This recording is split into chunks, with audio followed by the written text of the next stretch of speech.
Support for this podcast comes from the law firm of Davis Malm. Whether you're a developer, property owner, manager, or commercial tenant, their real estate attorneys know the lay of the land, not just the law. Learn more at davismalm.com. WBUR Podcasts, Boston.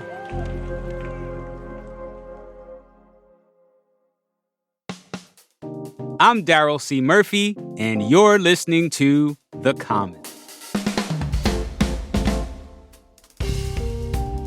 Candice Springer.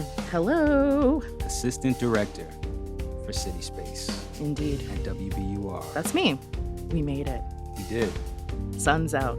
June, the new Black History Month, is what I'm proposing.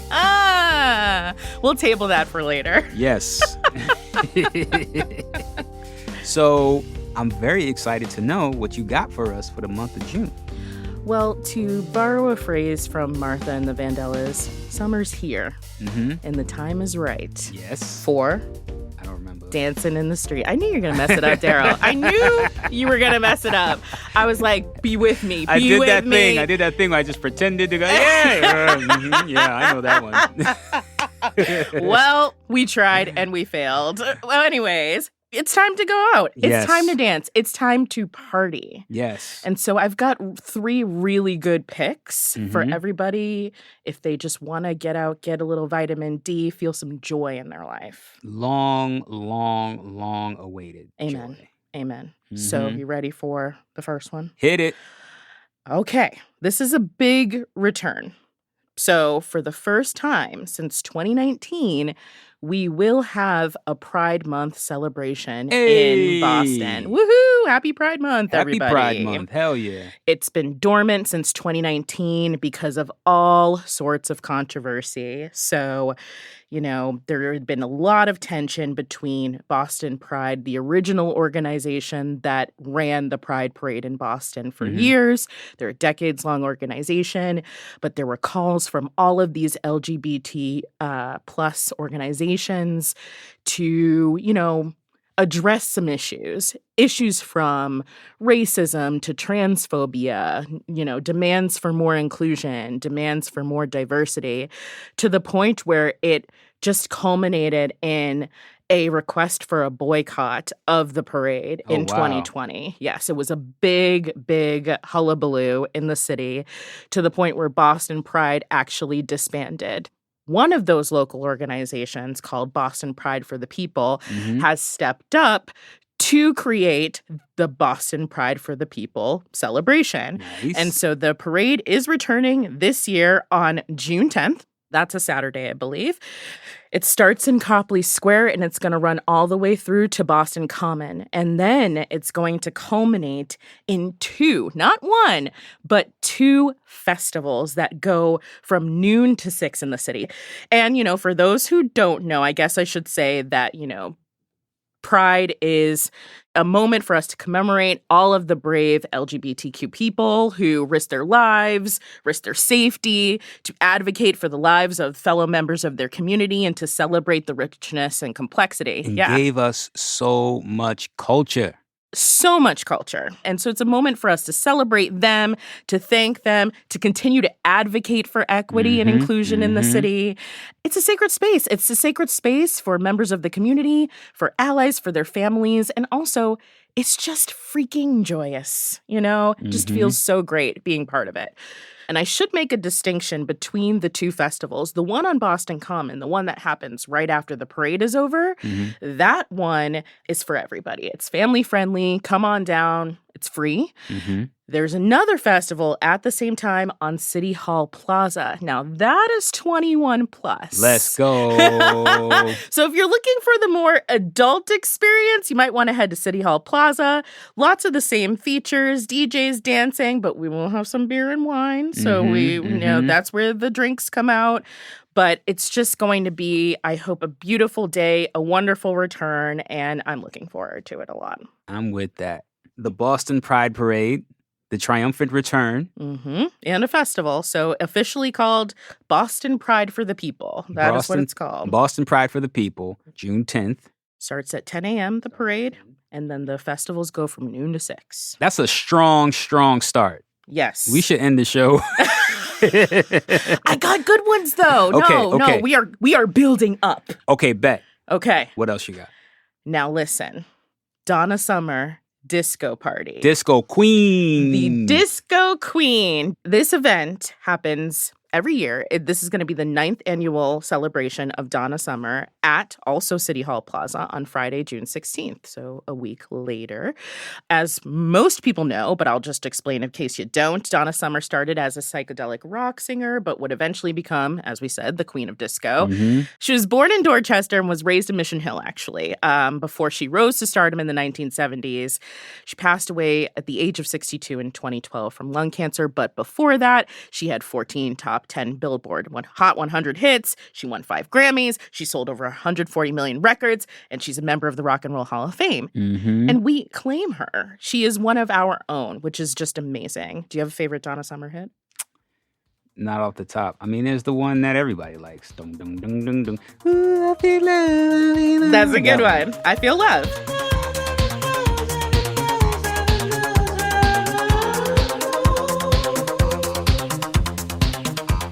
I love that one. I like Last Dance. Last Dance. That's a good one. Okay.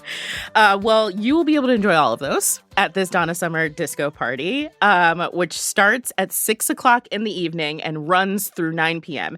This is a family-friendly event, and it features a whole lot of things. First of all, there will be a roller rink in the middle of City Hall Plaza. There will also be live performances from members of Donna Summer's family. So traditionally, Mary Gaines Bernard, who was Donna Summer's sister, and she was a longtime backing vocalist for Donna Summer, she always does a special tribute performance. So think a medley. Like, she's going to hit all the hits, per se.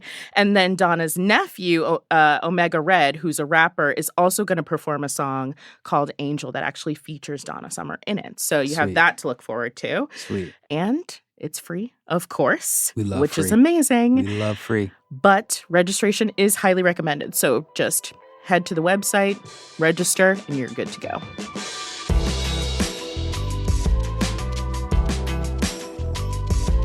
We're going to take a quick break, but we'll be right back.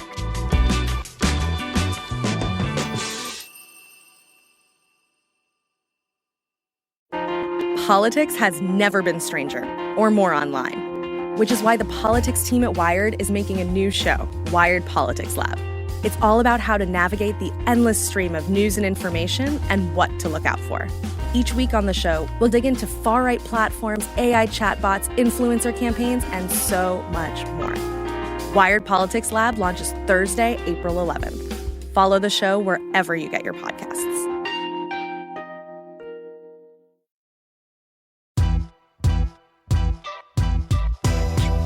And we're back. All right, we got 2 strong recommendations. You understand you have another for us. Exactly. So this one, I think you mentioned recently with newsroom fellow Jacob Garcia, but I would love to talk about it a little bit more because it's really great festival. Shout out to Jacob. Exactly. Hi, Jacob. Boston Art and Soul Music Festival, otherwise known as BAMS Fest. Mm-hmm.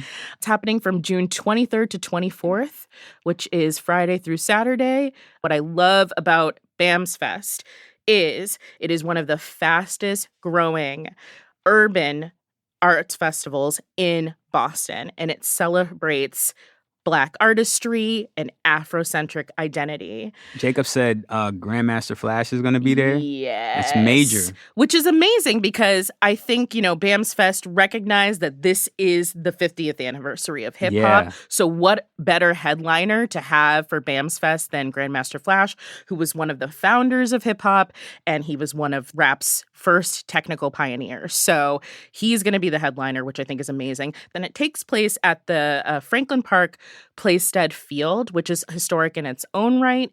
Now, the founder of this festival, Catherine Morris, she's absolutely amazing. She was actually selected as one of our arts and culture team's first members of the makers, which is, people who the arts and culture team feel like are shaping the landscape in the city of Boston artistically.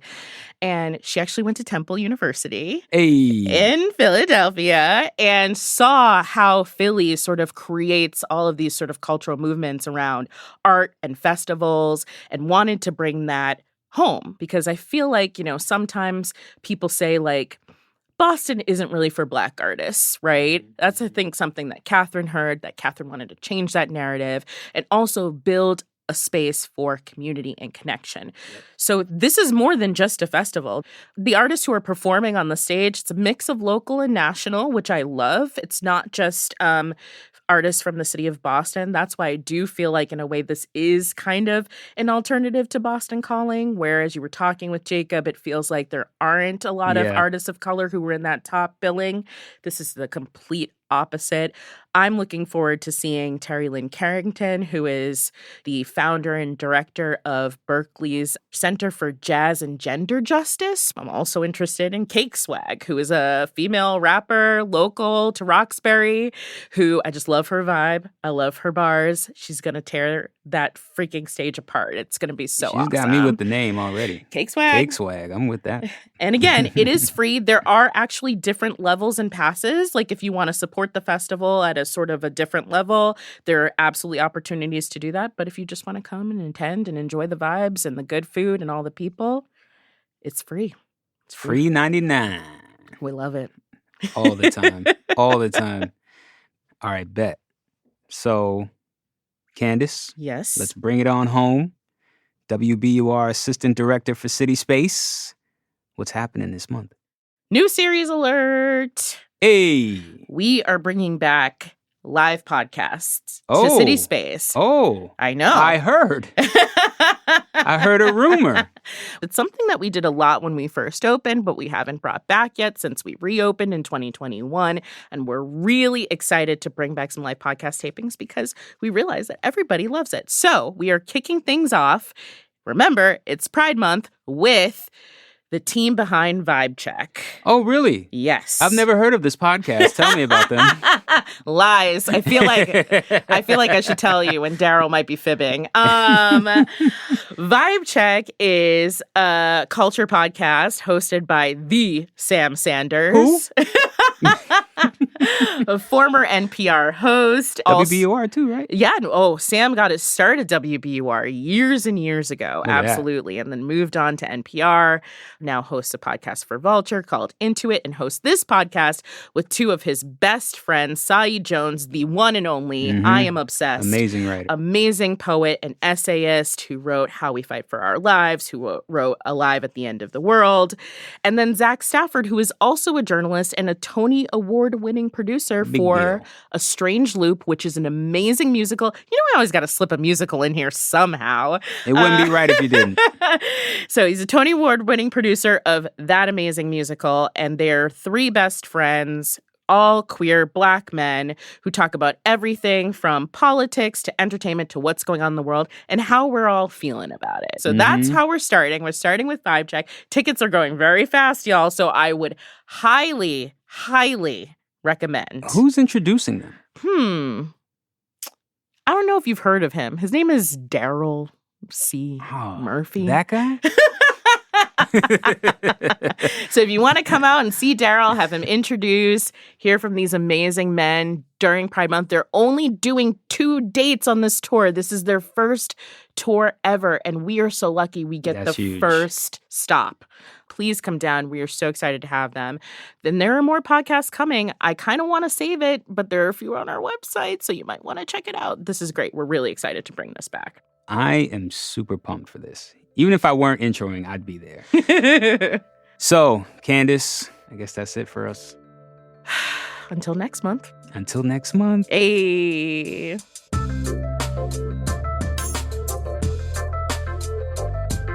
That's Assistant Director for WBUR City Space, Candice Springer. And that's our show for today. Thank you so much for listening to The Common. If you have any plans for the month of June that you want to share, Hit us up on Instagram at WBUR The Common or send us an email at thecommon@wbur.org. And now, it is that time for me to let you know that The Common is produced by Caitlin Harrop and Franny Monahan. It's mixed by Emily Jankowski, Matt Reed, and Paul Vaitkus, and it's edited by Ben Brock Johnson and Samata Joshi. And our theme song is Me by Hisu. And from the newsroom of WBUR, I'm your host, Daryl C. Murphy. I'll talk to you soon.